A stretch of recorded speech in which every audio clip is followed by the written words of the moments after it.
Salvatore De Dola oggi ci presenta un argomento, un tema molto interessante che non viene mai discusso.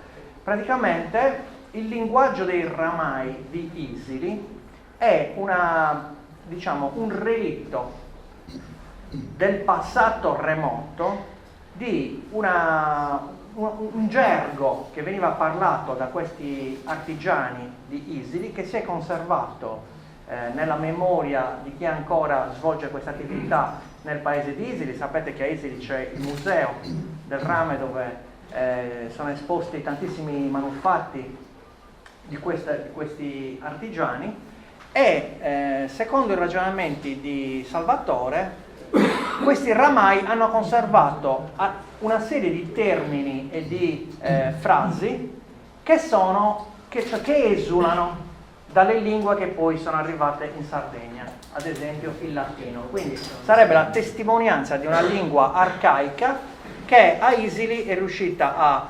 mantenersi in tutta la sua bellezza, perché è un gergo particolarmente interessante. Tra l'altro se non ho capito male da qualche articolo che ho letto di Tore, che poi sarà sicuramente esplicito nello spiegarlo, è legato anche al ritmo e al rumore del metallo che viene percosso da questi ramai.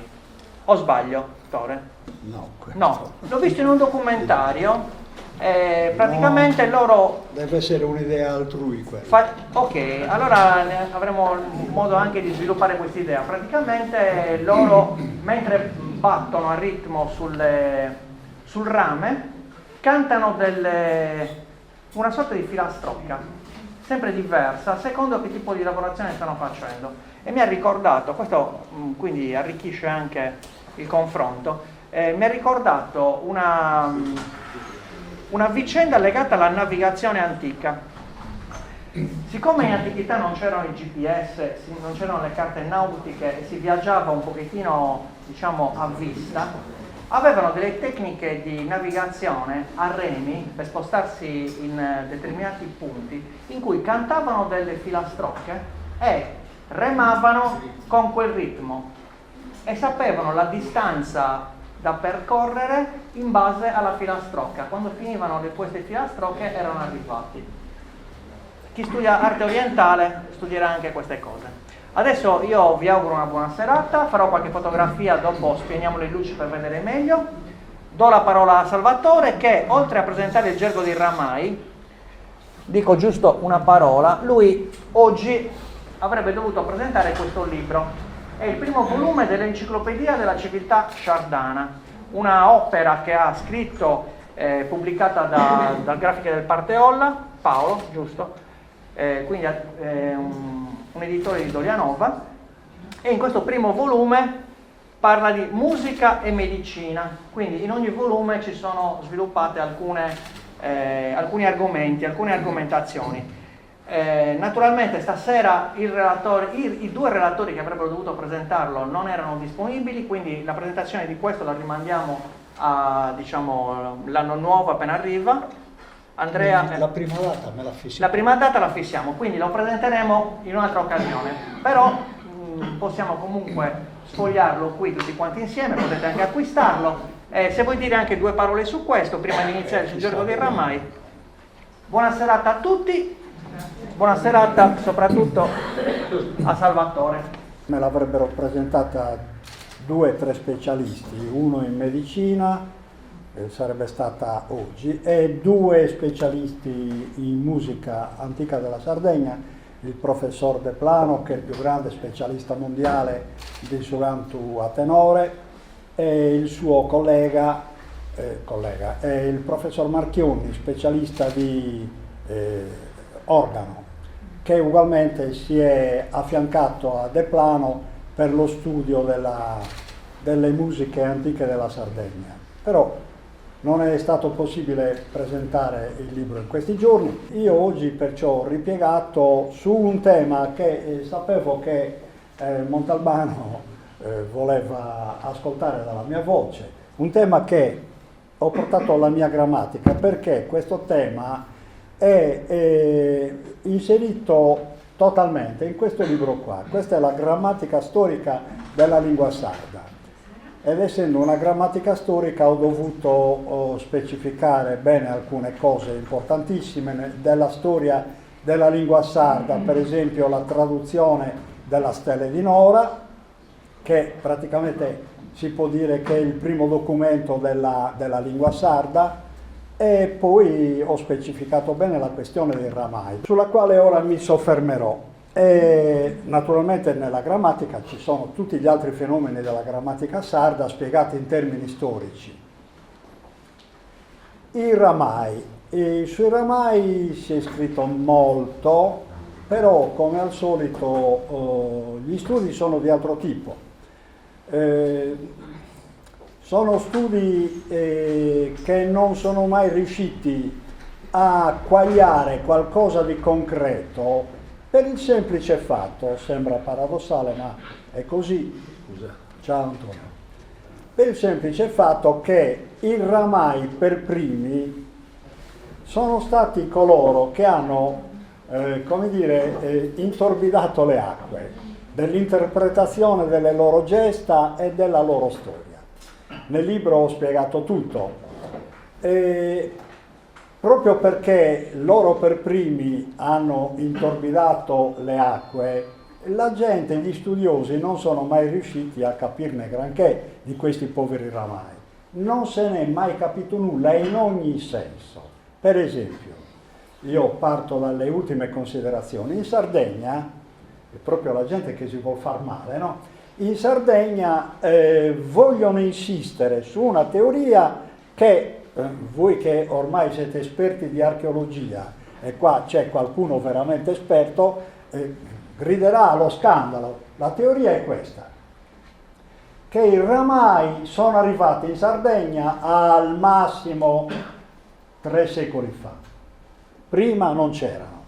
Una teoria del genere, che mi è stata scritta da poco su un'email da un professore universitario, io gli ho spiegato amorevolmente che non campa né in cielo né in terra, perché i ramai in Sardegna sono sempre esistiti, fino a prova contraria. Sono esistiti fino a prova contraria dall'età del rame. Però vengono a dire questo. Tenete conto che questa idea, grosso modo, vige anche ad Isili, dove stanno ancora i ramai. Per la verità ne è sopravvissuto uno col figlio, si dice che siano 2 i ramai, padre e figlio. Il signor Pizzalis, uomo in gamba, che vorrebbe scrivere qualcosa anche sui ramai, però lui si vuole soffermare proprio sulla storicità di quanto lui conosce.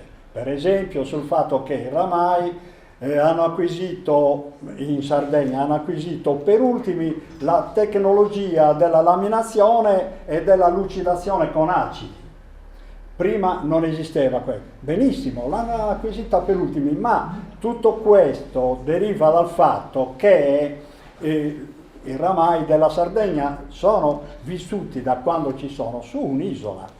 E l'isola della Sardegna, per ovvie ragioni, tutti sanno che era un'isola esclusiva, nel senso che una volta che uno ci arrivava, prima di ripartirsene se ne voleva, praticamente metteva radici qua e continuava la sua vita qua.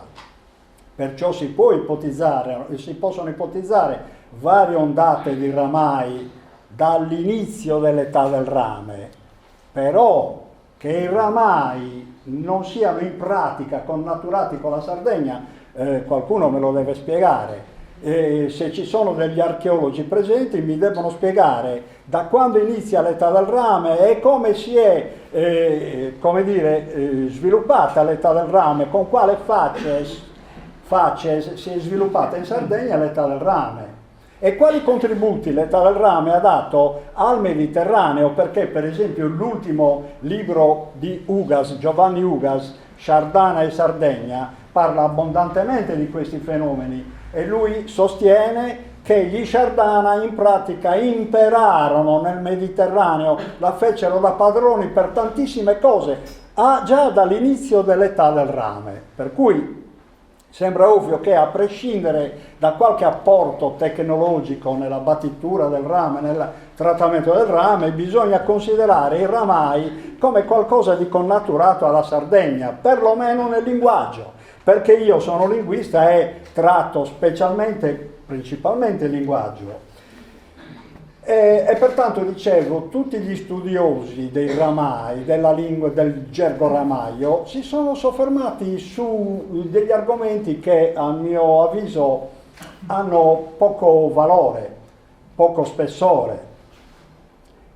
Intanto devo dire che i miei predecessori, linguisti, per predecessori intendo linguisti come me, i miei predecessori non hanno fatto etimologia. Io sono etimologo, tutti lo sanno, e ci tengo a specificare questo. L'etimologia è una cosa molto seria, è una cosa molto diversa invece dalla giusta posizione delle parole. Cioè, tutti quelli che mi hanno preceduto nel fare etimologie sulla lingua sarda, spesso e diciamo anche volentieri, hanno giustapposto le parole, le hanno affiancate. Questa parola è uguale a quell'altra parola mediterranea, italica, spagnola, ok, giustapposte in termini proprio relativi allo stesso periodo, come dire, questa è la tale parola sarda vigente oggi, è uguale alla tale parola spagnola vigente oggi, uguale a quella parola, che so io, italica o greca vigente oggi.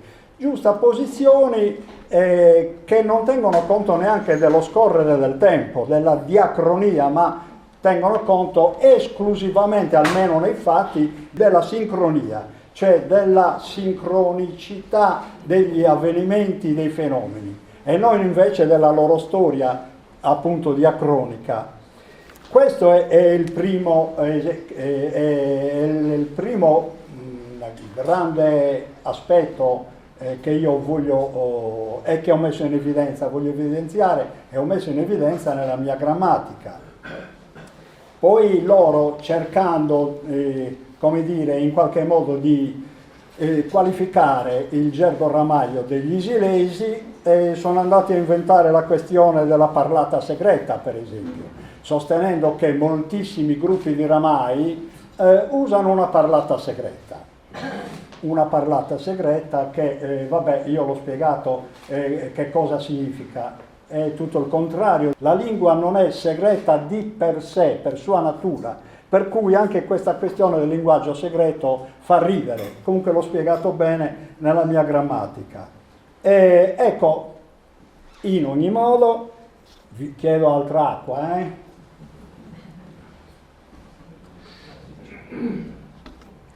In ogni modo, tutti questi studiosi pongono il focus della parlata ramaia, del gergo ramaio, presso Di Pignano, in provincia di Cosenza. Il focus praticamente è quasi un luogo da cui si è sviluppato tutto il linguaggio dei ramai. Pertanto si è sviluppato andando in tante direzioni, ma sempre fermandosi all'Italia, escluso un altro focus parallelo, chiamiamolo così, che riguarda l'Albania, per cui si sostiene che c'è grande parentela tra il linguaggio di Pignano e quello dell'Albania. Però in realtà, a parte quello di Tremonti, ci sono 5 o 6 posti in Italia che neanche cito, no? In realtà le parole che si assomigliano fra questi gruppi ramai sono in realtà poche. Forse il numero più alto ce l'abbiamo proprio noi. Per esempio, su 432 parole di Pignano, la Sardegna ne condivide 54. Insomma, però ecco, sono tutti calcoletti fatti da coloro che mi hanno preceduto, che però evadono il problema. Io vorrei andare veloce su questo. Evadono il problema perché non si pongono il problema della lingua dei ramai. Quale è stata, come mai noi ce la troviamo in Sardegna incistata entro il linguaggio di Isidi? perché quello di Isili è già particolare nella parlata sarda. È particolare però nel più vasto ambito della parlata appunto di tutta la Sardegna, però si trova incistato lì fra di loro e da lì non si muove. Non riescono a cavarne piedi da questo problema. Io volevo dirvi molto velocemente che in realtà questa parlata è veramente speciale. Sono quasi tutte, abbiamo sopravvissute circa 400 parole. Quasi tutte sono incomprensibili per chi usa un sardo normale. Ve ne cito proprio qualcuno perché voglio andare al sodo della faccenda. Per esempio, Minega e Coveddari. Chissà cosa significa, significa moglie e marito. La frase una landriade allenta significa un bicchiere d'acqua. Intrappa una maggera significa cappotto e così via, insomma, no? Potrei citarvene a centinaia di queste frasi. Molte sono state scritte in quaderni sardi, saggio di grammatica romanisca di Francesco Corda. È pertanto una lingua un po' strana. Io, siccome dei ramai si è detto tutto è il contrario di tutto, ho tentato di capire proprio il punto di partenza di questo linguaggio. Siccome si dice che siano addirittura derivati dall'India, e allora, visto che esiste il dizionario dell'antico indiano, il dizionario sanscrito, sono andato a vedere, a cercare 10, 20, 30 di queste parole così a caso, per vedere se nel dizionario sanscrito esistevano, non esistono. Dei ramai se ne è parlato bene o male, bene e male, più che altro male, perché tutti sanno che i ramai erano in realtà degli zingari. E comunque l'ho scoperto io, casomai non l'avessero già scoperto gli altri. Ho scoperto che erano categoricamente zingari. E allora, se erano zingari, erano girovaghi. Il problema del girovagare è un problema gigantesco che risale all'età della pietra, ma nessuno se l'è posto. Qua c'è qualcuno che mi ha ascoltato nella conferenza di Isili e sa come ho posto il problema. Quelli di Isili gridano vendetta per come ho posto il problema, però io lo ripeto, loro sono girovaghi ab origine. E il fatto che noi abbiamo dei ramai anche in Sardegna che sono fissi, perché sì, è vero, da Isili poi battendo il rame, facendo i calderoni eccetera, andavano a venderli in tutta la Sardegna, ma noi scopriamo che nel secolo scorso c'erano più ramai a Sassari che non a Isili, fissi lì, e così anche a Cagliari e in vari paesi della Sardegna, per cui non è vero che si fossero incistati solo a Isili. A Isili ci sono gli ultimi ramai, non ce n'è più in giro, in ogni modo dovunque fossero stabili i ramai, da lì partivano per vendere poi i loro prodotti. Erano mobili in Sardegna in questo senso, e solo in questo senso, non potevano per ovvi motivi tornare sull'altra sponda del Tirreno, viaggiare per l'intera Europa, per l'intera Asia, come invece hanno fatto gli altri ramai, che hanno sempre viaggiato dappertutto. Sono camminanti, viaggiatori per antonomasia. Però io vi prego, chiedo a tutti quelli che sono interessati al problema dell'età del rame di seguirmi bene, perché io sto ponendo delle questioni di estrema importanza che nessuno ha mai posto, perché ci sono arrivato esclusivamente per via linguistica. Noi, finché non traduciamo il significato del loro etnos, della loro etnia, non riusciremo mai a cavarne piedi. E scopriamo intanto che loro avevano 13 nomi, mica uno. Avevano 13 nomi. E li vedremo qua, però ecco, voglio partire da zero, cioè, e dico subito che il linguaggio dei ramai io l'ho tradotto tutto, cioè mentre Cortelazzo, il professor Sole come si chiama e tanti altri il professor Tramper a Cosenza, eccetera, abbiano tentato disperatamente di tradurre quel linguaggio, non ci sono riusciti e, come dicevo, hanno fatto solamente giustaposizioni di parole, mentre io invece sono sceso nel profondo traducendo tutte le parole ramaie e scoprendo che le parole ramaie risalgono dalla prima all'ultima, sono traducibilissime. Perché sono traducibilissime? Perché risalgono dalla prima all'ultima all'età sumerica, cioè alla lingua più antica del mondo, vecchia di, si dice, 5.000 anni, ma in realtà poi va più lontano nel tempo fino a sparire nelle nebbie del tempo. Perché sparisce nelle nebbie del tempo? L'ho spiegato in tutti i miei libri, perché la lingua sumerica è la lingua più antica del mondo in ogni senso, risale all'uomo di Cro-Magnon. L'uomo di Cro-Magnon, mi corregga qualcuno se sbaglio, si dice che provenisse dalle alture etiopiche e seguendo il corso del Nilo se ne arrivarono al delta.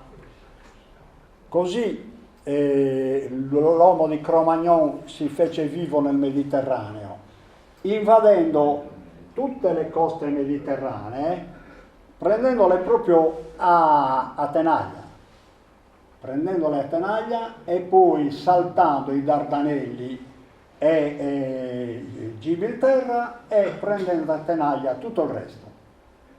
Ecco che dopo aver preso a tenaglia tutto quanto, arrivati in queste coste, essendo in periodo di glaciazione, videro la facilità di passare magari con zattere fatte con otri di bue, colme di fieno.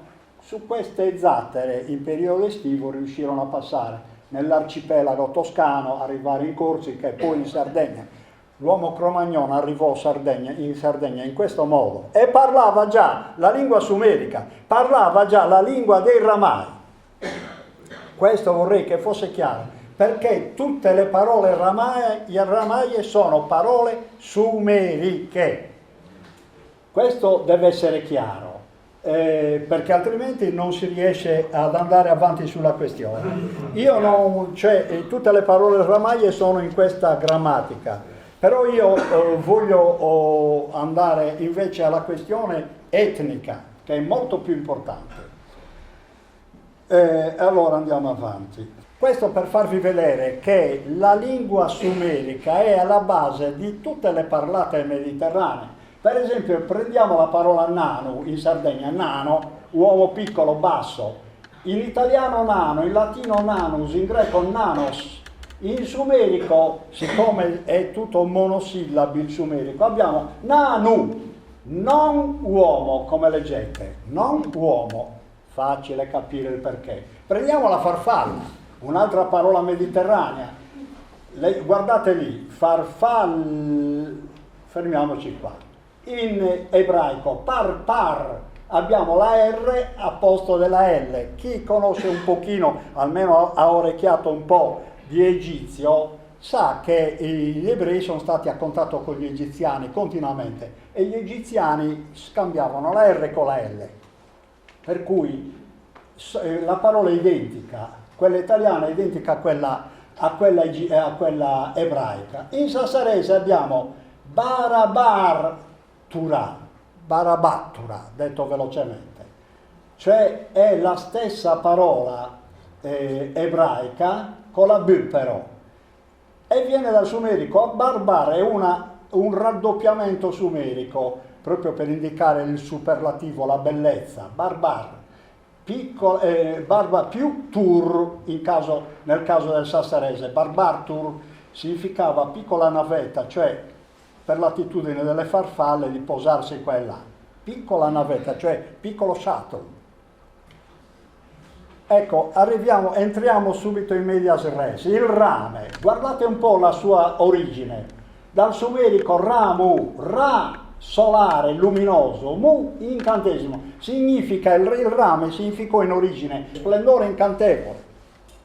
Splendore incantevole. In accadico, badate bene, che è una lingua poi insediatasi posteriormente al sumerico, abbiamo erium, eriu o erium, secondo le parlate, o anche eru o erium, insomma ne abbiamo di ogni tipo di queste parole, ma tutte hanno la stessa radice, come vedete, che questo erium significa rame. Dal sumerico erida, rame proprio, i sumeri la chiamavano erida, mentre gli italici la chiamavano ramo, un po' come i sardi. Da questo eru, proviene il latino es eris, rame, vedete la radice, rame. Quindi il rame non deriva dal latino, vedete, questi famosi asterischi che mettono gli indogermanisti, le mettono in tutte le parole, non deriva da aeramen né da aramen, va bene? Tutti gli indogermanisti dicono questo, per cui si mettano l'anima in pace, queste parole derivano dal sumerico. Qui abbiamo anche il nome del ramaio, in Sardegna c'è rimasto. Ed è probabilmente l'unica regione mediterranea che ha mantenuto il nome del ramaio, ed è Eriu, che c'è rimasto come cognome. Eriu, dall'accadico Erium, perché questo noi lo pronunzieremo Erium, in realtà gli accadici dicevano Erium, quella E in certe province la usavano questa M, ma in certe altre province no. Per cui Eriu è proprio il cognome Eriu, che significa ramaio, va bene? Oppure può venire da Eru, perché si usava in due modi, come abbiamo visto la parola, da Eru più il suffisso mediterraneo iu, che ho spiegato molto bene nella mia grammatica, per cui Eriu significa proprio forgiatore del rame, cioè ramaio veramente, da cui le varianti del Rio, del Riu, del Riu. Mettiamocele in testa, i ramai erano conosciuti in Sardegna fin da epoca sumerica, ed erano coloro che iniziarono a forgiare il rame in Sardegna, chiamati con queste parole che sono le uniche rimaste in Sardegna, e dobbiamo tenerne conto di queste parole come fossero, sono la nostra eredità. Mettiamocelo in testa. E allora veniamo ai 13 nomi. Gli zingari avevano tanti nomi perché ogni regione dell'Eurasia gli dava il proprio nome, gli dava semplice, no? E poi vedremo qualche eccezione. I Coracanè li conosciamo dal Montenegro prima di tutto, poi dalla Serbia, dalla Bosnia, dall'Albania, dal Kosovo, dalla Macedonia. Vedete, quelli che mi hanno preceduto, non sapendo dove parare, dicono che deriva dal Corano questa parola, perché Coracanè inizia con Cora, e dicono deriva dal Corano, non stanno a spiegare però perché, e tralasciano poi Canè. Non so se mi spiego, è proprio il caso di dire una traduzione da cani. E invece vedete da dove deriva? Sempre dal sumerico. Cur, bruciare, più cana, scuro. Oppure, leggete cosa significa. Oppure abbiamo l'altra possibilità, dall'ebraico cara, che è una parola uguale a quella sarda, cara, che significa faccia, per cui Coracanè abbiamo faccia bruciata, viso scuro o faccia bruciata.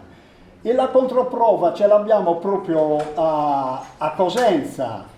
A Cosenza chiamano i fabbri musigotto, cioè musocotto insomma, e a Tramonti nel Friuli lo chiamano muzigotto, cioè sono delle parole che si confermano fra di loro, semplice. Questo dice una sola cosa, che avevano il viso scuro principalmente, poi potremo avanzare un'altra ipotesi, avevano il viso scuro questi poveracci perché stavano sempre fissi sul fuoco, avevano il viso bruciato dal fuoco. Infatti poi vedremo un'altra loro definizione sempre relativa al fuoco. proprio queste parole denunciano chi erano questi qua e lo denunciano proprio a pieno titolo, senza nessun tipo di sbavatura. In Bosnia i ramai sono detti caloperi, che guardate un po', li chiamano piedi neri perché questi che tentano di tradurre i nomi si fermano solo al greco. In realtà vedete da dove deriva. Kalu Pel, l'uomo che ha la bocca deturpata. Kalu Pel, gente dal labbro deturpato. A Di Pignano e altrove in Italia li chiamano anche quelli dal labbro bruciato. Perciò siamo lì, ho ragione io quando dico che deriva dal sumerico, cioè dall'uomo di Cro-Magnon.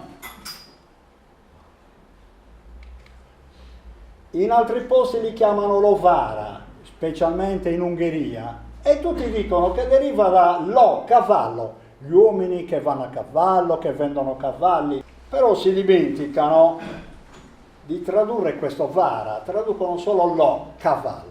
Cioè non è logico né scientifico prendere della parola ciò che ti serve e il resto lo butti nelle macerie come niente fosse, nell'immondezzaio. Mi devi anche tradurre questo, altrimenti non fai lavoro scientifico. Invece guardate in sumerico che succede. Lu, sempre uomo, lo, altro che cavallo.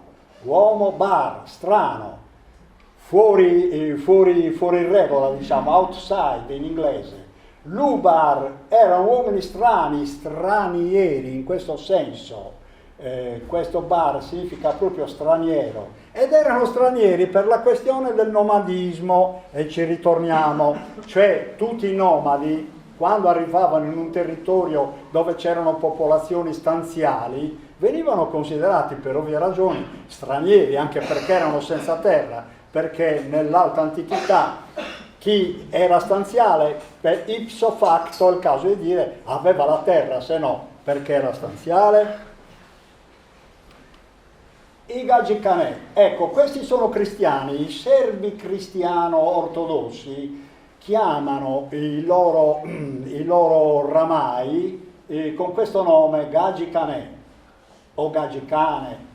Dal sumerico vedete, perché loro non riescono, leggete voi stessi, sumerico gemere, Gagik più Cana, Cana sappiamo già che significa scuro, perciò gli scuri, i bruni gementi. Io interpreto per il fatto che probabilmente i ramai di tipo cristiano, gli zingari, perché sto arrivando agli zingari, poi ci fermeremo lì, gli zingari di religione cristiana probabilmente erano quelli che per vari motivi, o per persecuzioni o che i cristiani furono sempre perseguitati dovunque, avevano perso ormai tutti gli strumenti del lavoro, insomma erano un pochino fuori, e allora erano costretti a chiedere l'elemosina. Ecco, però è chiaro che chi chiedeva l'elemosina a maggior ragione era un nomade, e ritorniamo sempre al concetto di nomadismo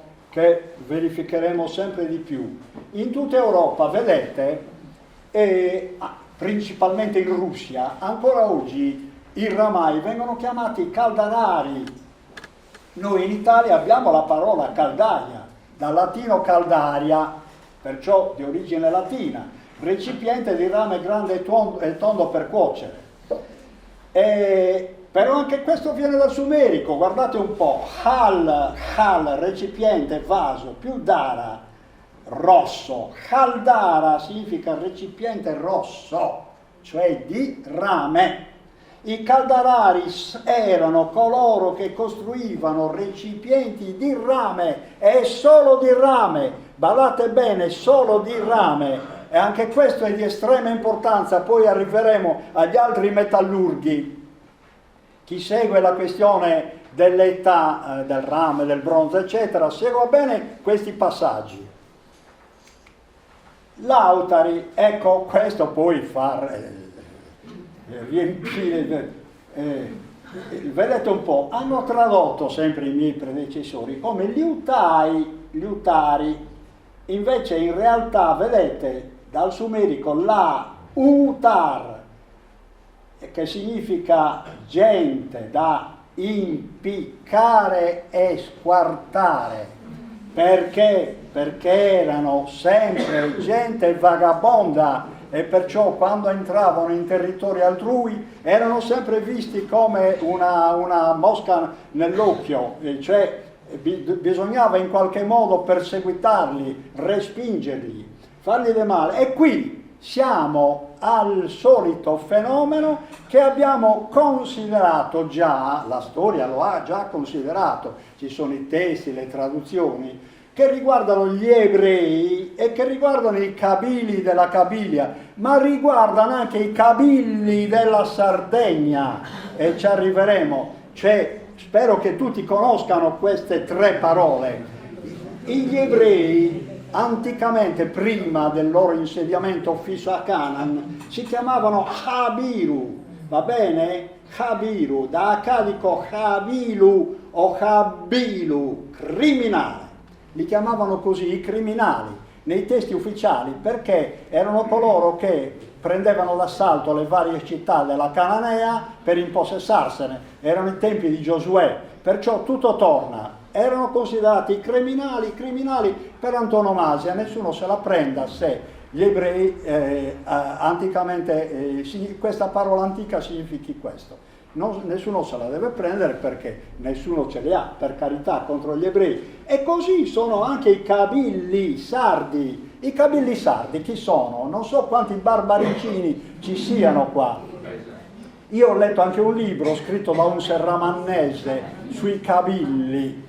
I Kabilli erano per antonomasia coloro, i sardi delle zone interne, gli barbaricini, che arrivavano in pianura e facevano paura di per sé solo per il fatto che erano barbaricini. Ma perché i barbaricini facevano paura? Chi apre i libri di storia sa per quale motivo. Scendevano in pianura più che altro per fare le bardane.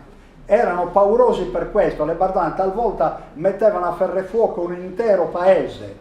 No, successe più di una volta in Sardegna. Per quello venivano chiamati Kabilli, come gli ebrei. Kabilli. Abbiamo anche i Kabili della Kabilia, cioè una regione montuosa dell'Atlante, che erano e sono ancora dei ribelli dimoranti sull'Atlante che fronteggiarono prima i Romani, poi gli Arabi. Ancora oggi parlano il berbero e questi Kabilli sono proprio relegati lì sulle montagne in modo che non nuociano, ma per Kabilli si intese sempre quello che si intende anticamente per Habiru. Guardate sempre questa R al posto della L mediterranea. Gli ebrei Habiru e non Habilu, per il semplice fatto perché loro usavano una lingua molto ma molto simile a quella egizia, che erano al contrario dei cinesi, gli egizi. Al posto della L usavano la R, mentre invece i cinesi al posto della R usano la L. Ogni regione ha la sua, però la parola è identica. Ciurara, ecco qua, ecco i miei predecessori dicono che in gergo romani, cioè poi ci arriva la sarromanisca, in gergo romani ciurara viene da ciurin che significa coltello. Vabbè, dicono affilatori di coltelli. In realtà, vedete, secondo me deriva dall'accadico kuru, fornace, più sumerico arab, vaso. Kurarab, quelli dei vasi forgiati alla fornace. Guardate, per ogni definizione etnica dei cosi degli zingari ritroviamo sempre il riferimento al fatto che stavano alla fornace a fare vasi, sempre questo riferimento. E fermiamoci ai luri. I luri anche vengono chiamati luri o luli, e anche questo dal sumerico, uomo, rubo andare, guardate, l'urub significa uomini nomadi, camminanti, come li chiamano ancora oggi. Anche loro dicono di chiamarsi, in Roma oggi si nominano fra di loro ancora camminanti, perciò non è altro che la stessa parola luri con cui nel Medioevo venivano chiamati. Guardate un po', l'ho scritto, può essere anche dall'accadico luru, uomo dalla voce femminea, anche questo può essere un indice importante, una prova o un indizio. Vedete quello che ho scritto, la leggenda dei Luri, che erano dei musici indiani che furono chiamati, secondo il poeta Firdusi, dallo Shah Bahram. Allora lo Shah, ecco, chiese al re indiano di inviargli 10.000 luri, una cosa impressionante, suonatori di liuto, per allietare la corte. Questi ricevettero grano, animali eccetera per insediarsi, invece non vollero insediarsi, allora furono scacciati, e da qua la leggenda del loro peregrinare, o per meglio dire il loro peregrinare leggendario. Va bene, poi come vedete venivano menzionati dai poeti persiani anche per l'eleganza e l'abilità del suonare il flauto e per il colore nero, che il colore nero non è spiegato meglio, chissà se perché provenivano dal centro dell'India, oppure questi luri, oppure perché erano neri sempre per la questione che battevano il rame. E veniamo alla parola zingari, per la quale ci sono molte varianti, ziganos in Spagna, azinganos in Grecia, zingani, sigani, gitane in Francia. Ecco, qualcuno li traduce come intoccabili. Azinganos in greco significa questo, certo. Invece, secondo me, deriva dal sumerico zig, agire su, operare sopra, ganum, grande vaso. Per me ritorniamo sempre alla tradizione iniziale. Questa è la mia interpretazione, perciò non intoccabili, e riusciremo ad avere delle prove andando oltre. Ecco, per esempio in Inghilterra li chiamano gypsies, alcuni li chiamano aegyptioi, cioè proprio che in pratica significa egiziani, perché si suppone una origine egizia, così, una origine sedicente. Perché sedicente? Un'origine dovuta al fatto che quando loro entravano in territorio non proprio, cioè non avevano territorio, quando entravano nei singoli territori che andavano a visitare per forgiare e vendere, loro si dovevano presentare in qualche modo, erano fantasiosi, e da qui nacquero molte leggende sui ramai, sugli zingari ramai. Loro si presentavano un po' dappertutto, addirittura con delle false lettere di accredito. Per esempio il re d'Ungheria, che secondo loro passando per l'Ungheria e nei paesi limitrofi mostravano una lettera del re d'Ungheria o del suo luogotenente che gli consentiva il passaggio e la dimora momentanea e così via. Non solo, ma certe lettere mettevano in evidenza, sempre falso, no? Scritte da loro stessi, erano furboni. Dovevano sopravvivere, poveracci, e mettevano in evidenza la necessità che i singoli paesi, i singoli villaggi dove loro passavano, dovevano anche sostenerli e dargli possibilmente anche delle quote di soldi, di moneta per continuare il viaggio. Loro vivevano così, insomma, hanno continuato a vivere così, sappiamo tutti, fino ad oggi. La questione, la magica esistenza dei cosi, dei ramai, di cui non si è mai capito nulla, neanche loro lo sanno di preciso, però si sapeva che già nel Medioevo l'India era favolosa, l'Egitto era favoloso nel Medioevo, presso gli europei, per cui si presentavano in questo modo, con lettere di accredito in vari modi, con l'eleganza che almeno un tempo erano molto ma molto più eleganti dei residenti, Per cui chiaramente i residenti, vedendo questa gente di passaggio, che fra l'altro sapeva suonare alla perfezione gli strumenti musicali, chiaramente diceva questi sono senz'altro di sangue nobile, e perciò li prendevano a ben volere. Ecco, in Italia, guardate questa questione, vengono chiamati ancora oggi Sinti, e qua ci dobbiamo fermare un attimo, perché questi Sinti sono famosissimi fin dai millenni precedenti Omero. In ogni modo Omero li cita 2 volte i Sinti, una volta nell'Odissea, una volta nell'Iliade. Nell'Iliade Zeus scaraventa Efesto dall'Olimpo, seguite, no? E lui racconta: allemmo io cadi, stetti quasi morto, ma i Sinti mi raccolsero, i Sinties in greco. Nell'Odissea Ares, l'amante di Afrodite, Afrodite era moglie di Efesto, Efesto andava ogni tanto a visitare Afrodite e poi se ne ritornava fra i suoi Sinti. Vedete un po', vieni amore, andiamo a letto e godiamo del nostro amore. Efesto non è più nel palazzo, forse è arrivato a Lemno tra i Sinti che parlano rozzamente.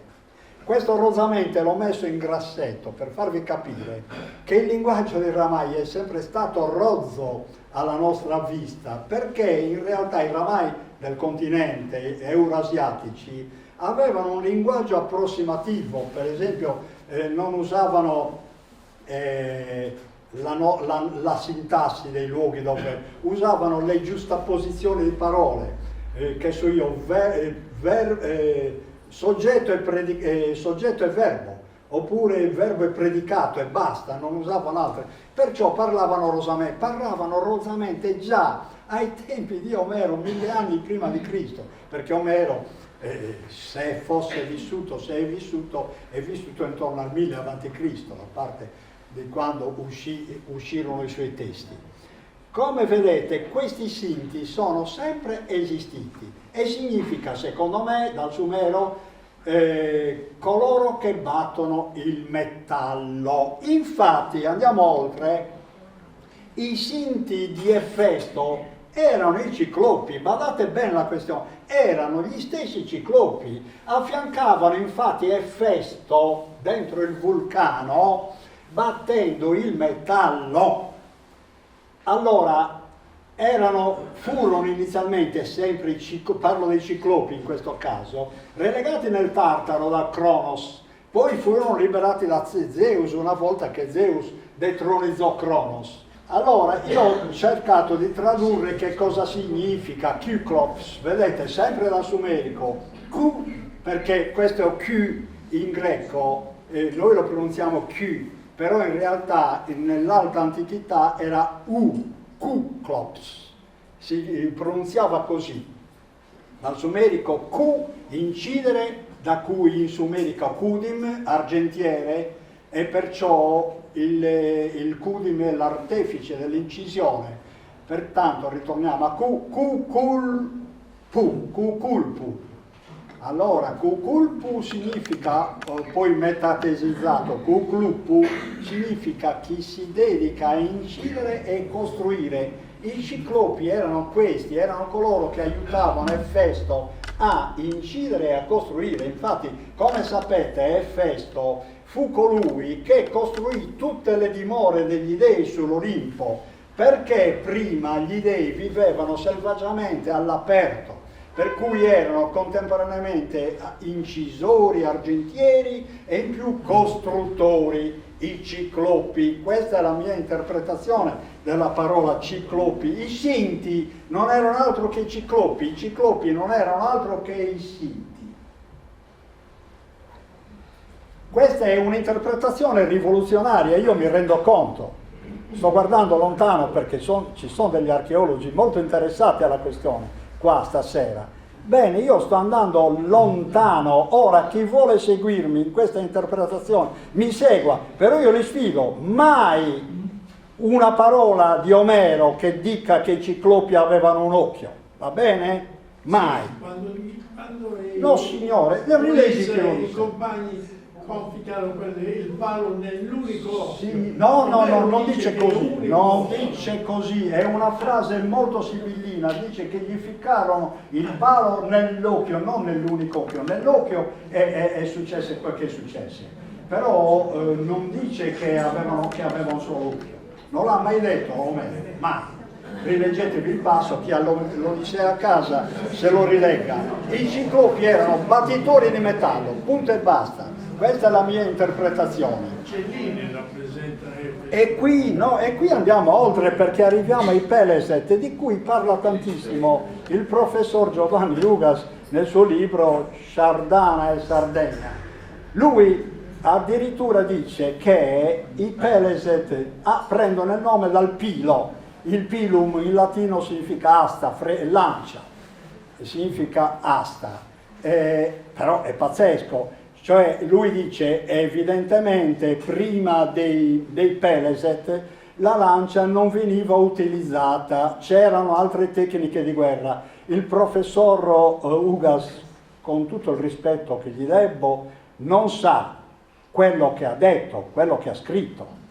Perché la lancia, il pilo, è il primo strumento di guerra inventato dall'uomo.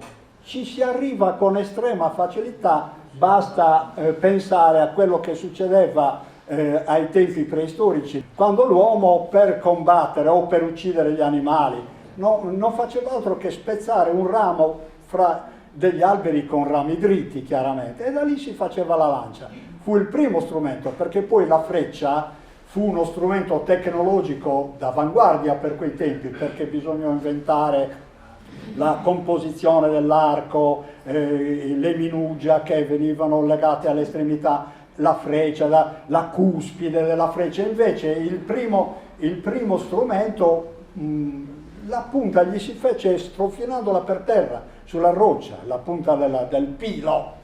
Ecco, lui sostiene questo, che i Peleset furono gli inventori del pilo, da qua la loro parola. Invece vedete un po' la mia traduzione, ognuno prenda le decisioni che vuole, ma i Filistei chi erano? Erano intanto, tutti sappiamo, battitori del ferro, avevano innovato la tecnologia siderurgica, avevano innovato la tecnologia dei metalli e erano fra gli inventori della siderurgia.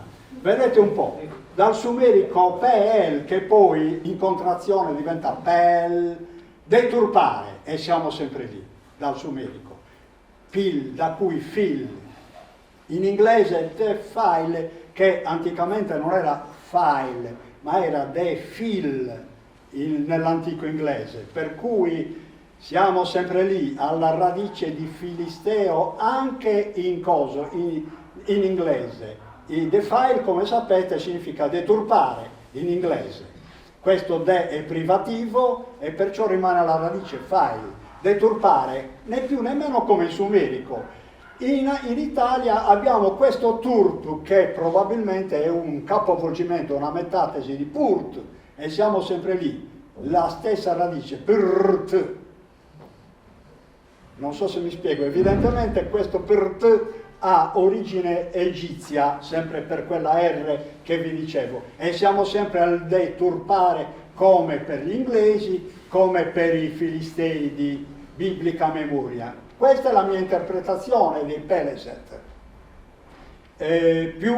Dopo questa radice c'era Shita che è un tipo di arma, per cui Pelishita, questa chi ha letto la mia grammatica sa che cos'è, uno stato costrutto. Pelishita erano i deturpati che producono armi. Ce lo vogliamo mettere in testa chi erano questi famosi Peleset, che molti dicono che erano sardi? Benissimo, dite che sono sardi, ma furono gli inventori della siderurgia. Sardi o non sardi? I Peleset erano questi. Come vedete, io oggi sto dando degli argomenti che scendono nel più profondo della ricerca, che sono molto, ma molto diversi dagli elementi che hanno portato ha portato i miei predecessori, che giustapongono le parole moderne. una a fianco all'altra dicendo questa è uguale a quella spagnola, questa è uguale a quella italiana e così via, però non dicono nient'altro. Invece io scendo nel profondo dei millenni, scendo addirittura alla lingua di Cro-Magnon per capire cosa ci troviamo di fronte quando parliamo del fenomeno degli zingari e dei ramai, che era tutt'uno, erano zingari e ramai, ma non ho finito, di meraviglia in meraviglia, andiamo oltre. Cioè c'è veramente da rimanere a bocca aperta, perché ora arriviamo ai ramai sardi. Rom, ecco, iniziamo Rom, è una retroformazione, cioè un'abbreviazione di romanisco. Spero che tutti siamo d'accordo. In lingua romani Rom significa, badate bene, uomo, marito. In sumerico significa perfetto, ideale, proprio era l'aggettivale che si usava proprio per indicare l'uomo che si sposava. In accadico abbiamo rum, oppure rum, ma questa è una parola non contratta, questa è contratta. E che significa collega, amico, perciò significa in accadico anche etnia, propriamente detta, va bene? Ma questi accadici sono significati esteriori. All'inizio si può supporre che appunto preso il rom significasse questo, uomo marito, mentre poi per noi significò etnia. E andiamo a vedere meglio i rom. Chi sono questi rom? Loro si chiamano anche romanes o romani, che molti, guarda caso, interpretano come romani. San Romanisca è il gergo ramaio isilese, loro lo chiamano romanisca. Guardate bene. Questo iscu è un classico suffisso sardo, che l'ho spiegato bene nella mia grammatica, sardo sempre di origine sumerica. Perciò guardate bene la ricostruzione. Sumerico ru, costruzione, manu, legno, salice, più iscu, in questo caso non è un suffisso ma significa distribuzione, per cui se noi uniamo le tre parole abbiamo rumanishku, colui che costruisce con i salici e distribuisce, ossia intrecciatore di salici e distributore di salici. Qua mi si dice che le pentole di terracotta, i vasi di terracotta risalgono grosso modo al VII, come dire a 9000 anni fa.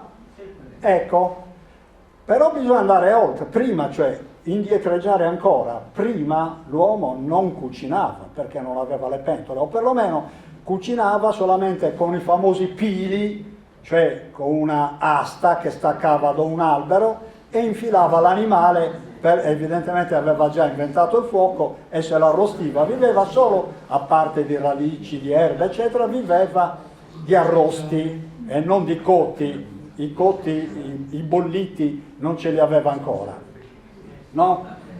Allora io mi chiedo, insomma, la civiltà la possiamo far risalire solo al 7000 a.C. o possiamo scendere ancora sotto? Cioè io mi sono chiesto questo. Se il romaniscus significa colui che intreccia i salici e li vende, evidentemente i romanes, erano coloro che si fermavano deliberatamente presso le sponde fluviali per accattare, prendersi tutti i salici che potevano. Sappiamo che i salici sono altissimamente produttivi, e facevano i loro prodotti e poi andavano a venderli. Con i salici facevano anche altro, facevano le come si chiama? Cassa, adesso non mi viene, per erigere i muri, cioè certi muri venivano creati con le casseformi create ovviamente da delle verghe intrecciate. Questi furono i primi manufatti dell'uomo del Paleolitico, per intenderci, precedente al coso. Allora io mi dico questo: se le cose vanno in questo modo, allora l'interpretazione non è peregrina ma molto semplice. Evidentemente la parola romanisco è paleolitica e il romanes erano i primi intrecciatori della storia, 10-20 mila anni fa, che intrecciavano cestini di tutto e costruivano anche muri mettendo queste gabbie per poi elevarle, eccetera. E così giravano l'Europa all'Eurasia per costruire i villaggi, eccetera, perché conoscevano la tecnologia. Si fermavano sempre quando trovavano i grandi fiumi ai cui bordi c'erano appunto enormi, quantità enormi di salici per rifare i loro attrezzi e poi viaggiavano per l'Eurasia per distribuirli. Questo riguarda l'Eurasia e poi arriviamo in Sardegna che ci troviamo ancora questa parola. È chiaro che arrivarono anche qua, però probabilmente arrivarono qua quando ci fu la tecnologia del rame. Una volta inventata la tecnologia del rame a Cipro, non importa dove, ecco che loro arrivarono anche in Sardegna perché era famosa la Sardegna per il rame, come sappiamo, fontana raminosa e non solo. Per cui è chiaro che quella parola paleolitica gli rimase, secondo me, e da lì se la portarono appresso fino ad oggi senza più capirne il significato. Però quelli che mi dicono che il romanes, eccetera, derivano la parola da Roma, mi fanno ridere a crepapelle, no? Io almeno do questa interpretazione, che è l'unica. Questa è l'unica parola, romanes, che si differenzia da tutte le altre che abbiamo visto. Come avete visto, tutte le altre si riferiscono al rame, invece queste sono precedenti al rame, sono proprio scendono agli albori della nostra civiltà. Vedete, noi abbiamo una controprova di quello che stavo dicendo. Il nuraghe Isparas a Isili, che è il nuraghe, come sapete, che ha la torre all'interno dell'atolo. L'Atolos è la più bella di tutta la Sardegna, per vari motivi che poi potremo spiegare. Ispara viene dal babilonese Isparum, laboratorio di intrecciatori. Va bene? Ispartu è una parola sarda, uguale all'italiano sparto, che indica proprio il Ligium Spartum, quella che nel sud viene chiamata zinniga.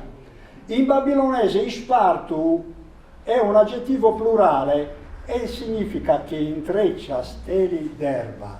Per cui, se è vero questo, è anche vero che quel nuraghe ha un nome di estrema antichità, probabilmente attorno a quel nuraghe i primi intrecciatori si insediarono creando il paese di Isili. Questo è quanto penso io per quanto riguarda la Sardegna, Isparas.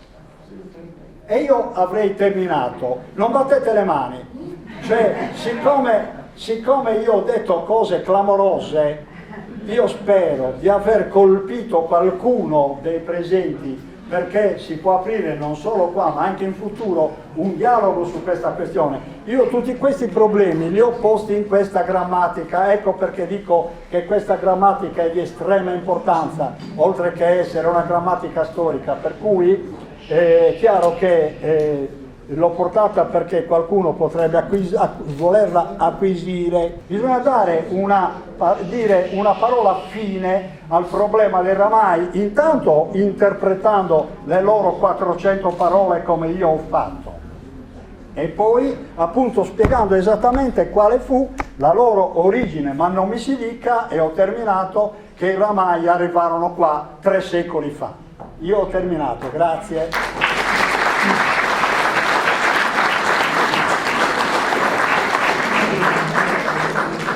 Abbiamo 10 minuti per fare qualche domanda, iniziamo da Antonio.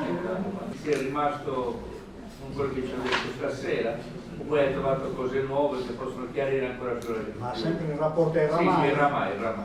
Sì, siamo a questo punto nel senso che io sostengo che i ramai qua in Sardegna ci sono dall'inizio dello sviluppo dell'età del rame. Ci sono, che poi siano venuti in un secondo tempo come una corrente avventizia rispetto agli indigeni, diciamo, agli aborigini già presenti, questo non lo so, è un problema grosso. Però è chiaro che noi la tecnologia di sicuro la conosciamo da quando iniziò l'età del rame. Ecco, per cui il ramai è chiaro che ci sono allora. Poi qui può darsi che tu, Pierluigi, riesca a dire qualche altra cosa. Che il rame venga usato in Sardegna da sempre con continuità, cioè, è chiaro che è così. No? Io non so chi l'abbia detto che i ramai ci sono da 3 secoli, mi sono sbalordito, cioè è chiaro che è una sciocchezza, però cosa posso dire? Abbiamo tutti i reperti al museo in rame dal 3000 a.C. fino al 1500 c'è.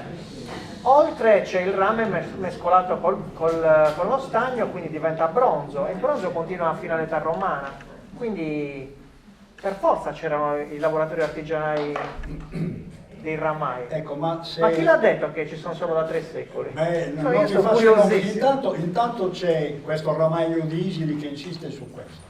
E poi c'è un professore universitario, speravo che venisse stasera ma non l'ho visto qua, il quale la pensa così. E gli ho detto, guardi, venga, che così mi contraddice davanti agli altri e dialoghiamo. Non può essere. No, è un chimico. Altre domande? Una e due. C'è scritto che gli zingari sono indoeuropei, vengono dall'India e verso il 1600-1500 sono diffusi in tutta l'Europa. Può essere che sia collegato alla Siria al fatto che gli silesi hanno avuto un nuovo arrivo di esperti in metallo e si è creata la convinzione che loro sono di questa nuova alchimia, di questo nuovo arrivo, di questa nuova migrazione. Potrebbero essere collegate le cose, dal fatto che loro sostengono che sono di 300 anni fa, poco più. E in molti libri ho trovato questo dell'arrivo dei nomadi in Europa. Ma forse parla proprio dei nomadi in generale, sono arrivati anche qua in Sardegna, ma che non ci siano oramai in Sardegna io sono sorpreso. Sì, ma qui ancora oggi arrivano commercianti dalla Cina, ma non perché in Sardegna non ci sono commercianti di abbigliamento. Cioè, magari genti rumene che lavorano in rame sono arrivati in Sardegna, hanno trovato anche la materia prima, ma che in Sardegna non avessero trovato ramai, io sono molto sorpreso. Certo. La mia curiosità è su Roma, romani, ma cosa vuole dire? Ha una diversa definizione Roma e deriva poi romani. Erano anche loro intrecciatori di salici? Appunto è quello, è che i miei predecessori hanno fatto tutti lo stesso, si sono macchiati tutti dello stesso peccato originale, quello di giustapporre le parole, cioè l'indagine etimologica scende nel più profondo dei tempi per vedere quale parola antichissima, la più antica che sia rilevabile dai dizionari, qual è quella parola che si può ricollegare a quella o a quelle attuali, non solo nella forma ma anche nel significato.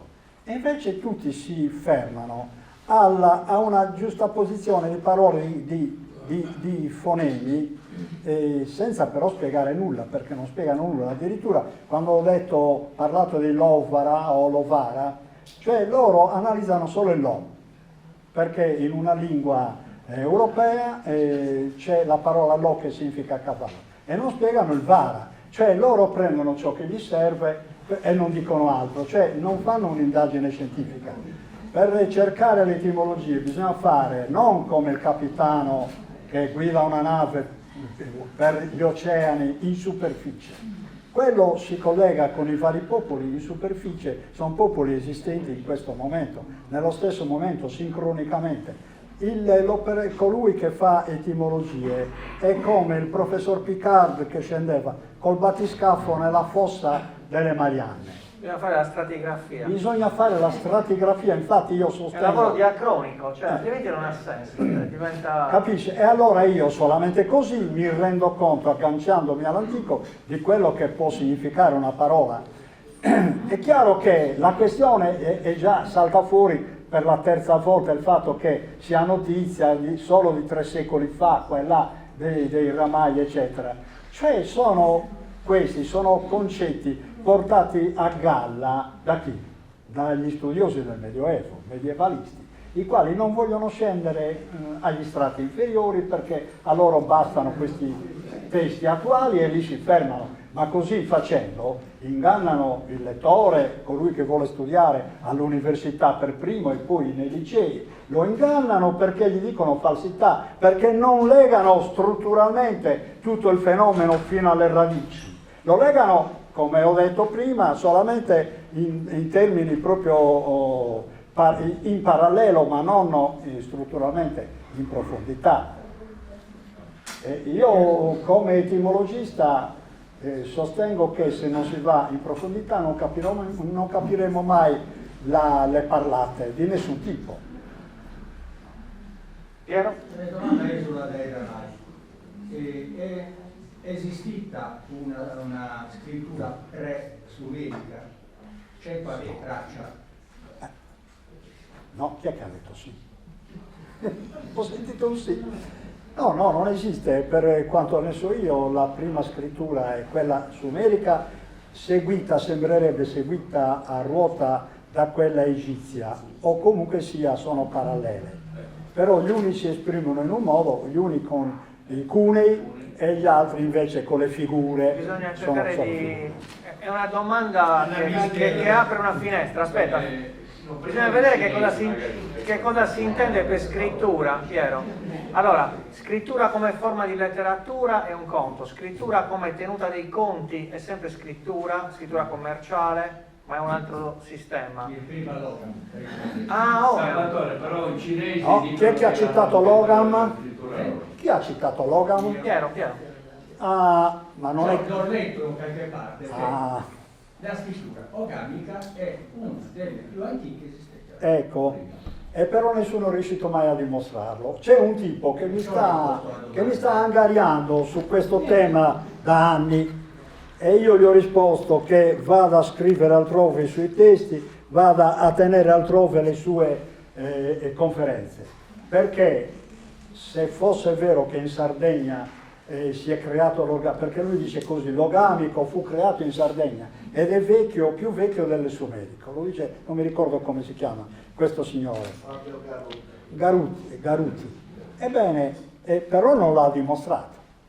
Nel libro che lui ha scritto, che io ho letto, non l'ha dimostrato per niente. Io mi faccia vedere il secondo. Cioè ditemi dov'è, lo compro subito. Però lui finora non lo ha dimostrato. Questa è la mia opinione. Perché se lo avesse dimostrato io sarei contentissimo di dire oh, caspita, finalmente abbiamo scoperto il primo alfabeto sardo, va bene?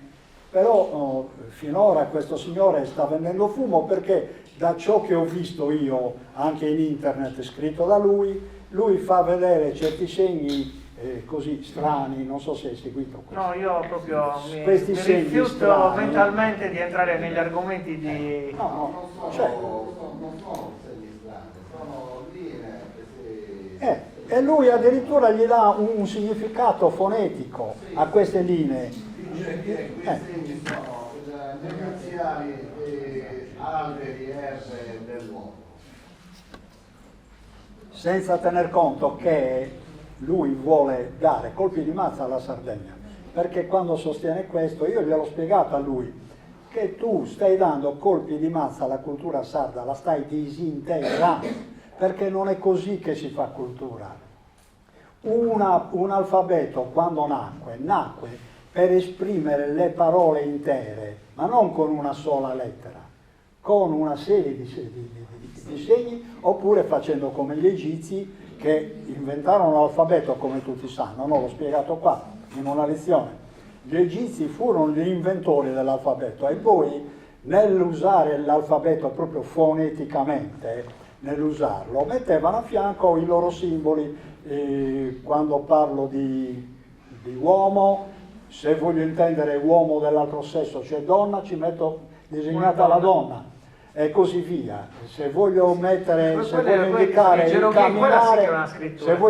il camminare, metto due gambe e così via. Se voglio indicare l'uomo che prega, scrivo uomo e poi metto la figura dell'uomo che prega, eccetera. Cioè, ma infatti questa è letteratura. Io quando sento parlare di scrittura chiedo sempre, ma scrittura che cosa si intende?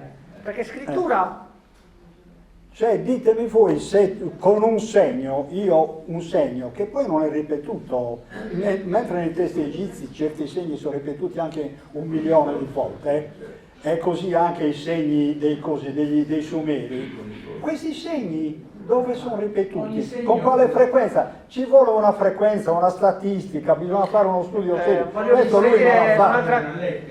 Un'altra cosa vorrei dire, Piero. Io mi sono dedicato a questi autori, che sono 3 o 4, poi ho rinunciato perché ho parlato con loro e non mi hanno convinto. Loro non solo si riferiscono a singoli segni, ma quando li leggono, li possono leggere secondo un loro criterio, dall'alto verso il basso, oppure dal basso verso l'alto, oppure dal destra verso sinistra, oppure in obliquo. Sì, ma se una parola è una parola, tu mi devi dire quante volte la ritrovi scritta nello stesso modo. Invece, se tu mi dai un'interpretazione di un testo e dici questa parola dobbiamo leggerla così, questa invece la leggiamo così, ma l'altra volta l'abbiamo letta così, adesso però la leggiamo in obliquo, io dico stop, non mi interessa parlare con te e mi dedico ad altro. Ma sono 3 o 4 in Sardegna che lo fanno, la scrittura rebus la chiamano. Le spiego questo. Comunicazione è la scrittura. Quando si interpretò la lingua sumerica e poi quella accadica, ci vollero decine e decine d'anni, scontri tra decine e decine di università, e così anche per la lingua da Champollion in poi, il geroglifico. Ci passarono decenni e decenni prima di iniziare a capire qualcosa di quella lingua. Questo signore di colpo si presenta al mondo come lo scopritore dell'antica lingua sarda e allora scriva un libro organico, ben messo, per spiegare esattamente che cosa vuol dire.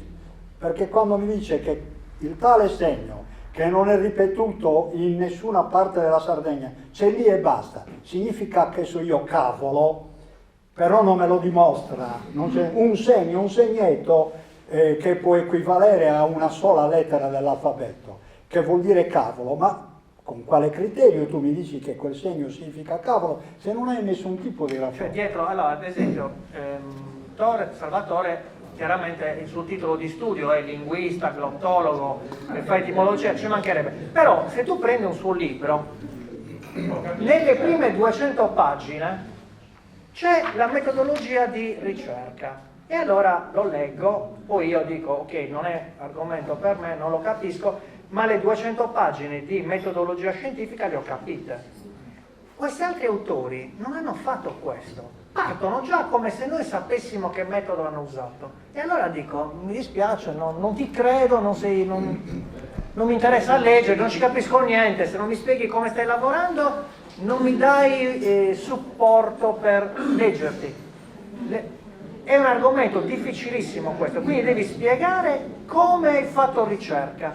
Se non lo fai, o sei in malafede, ma non credo, oppure se sei in buona fede devi imparare un metodo scientifico. Prima lo impari e poi ce lo spieghi e poi ti credo.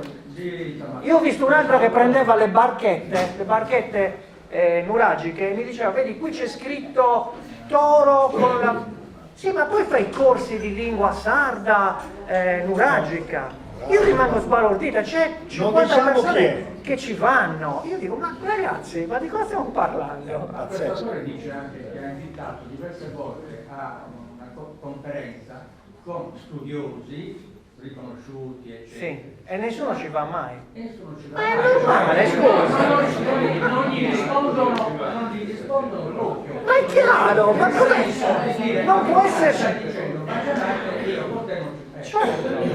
Ma la risposta è, scrivi un libro, scrivi un metodo scientifico, lo presenti a una commissione scientifica di persone che ne sanno e dopo puoi dire la tua. Evidentemente la commissione scientifica gli ha detto, mi dispiace ma il silenzio, vabbè. Altre domande? No. Ah, Enrico, sì. Allora, prima ci sono delle testimonianze, cioè, perché nel 12.000 avanti Cristo, nella Turchia meridionale, le stele di Göbekli Tepe sono...